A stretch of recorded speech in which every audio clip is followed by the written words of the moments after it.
মায় বলে কথা, পোলাগোর জন্য জামাইগোর জন্য কি খাওয়াইবো দিশা পায় না। এখন হ্যাঁ তাহলে অনেকগুলো রাওয়া আনলে, রাওয়ার মধ্যে বড় রাওয়াটা বাইসছে মোর লগে রাখছে, মোর বোন জামাই যাইবো, মুই যামু, সবে যাইবো, হ্যাঁ গো খাওয়াবে। আসলে মোর হয়েছে তো যাইয়ে বিয়ের দাওয়াত, এমএ বিয়ের দাওয়াত, বন্ধু বান্ধব, বুইনের ননুন মনুন সবখানে। এই এরপর দাওয়াত টাওয়াত খাই আইছি, আর মোর তো ঢাকা অন্য সময় হয়ে আইছে। আর মাই কয় তুই রাওয়াটা খাবি কবে আয়? মুই কই মা কাইলে একটু ফাঁকা আছে, পরশু যামু, কালকে দিও। এই এরপর মোর দিয়েছে, মুই আর মোর বোন জামাই মিললে এরপর দুইজনে জবাই দিছি রাওয়াটা। জবাই দেওয়ার পরে এখন কাটতে গেছি, কাটতে যাই সহজে কি কাটা যায়, এতটা শক্ত। এইবার মানে কই ও মা এই রাওয়াটার কি খাওয়াইছো, এত মানে কেন তেল কে?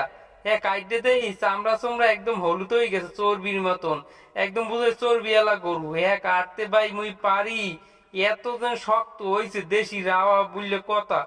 ও মানে যে সময় জবাই দিনে এই সময় যেন ও কত বড় আনলে, এক আমাকে দেখাইতে পারি না, হেলে বুঝতে পারতেন।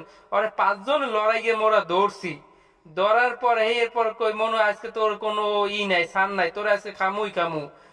এরপর মানে কাটতে লইছি, মুই কাটতে কাটতে দেই কি এরকম হইছে গোস্ত।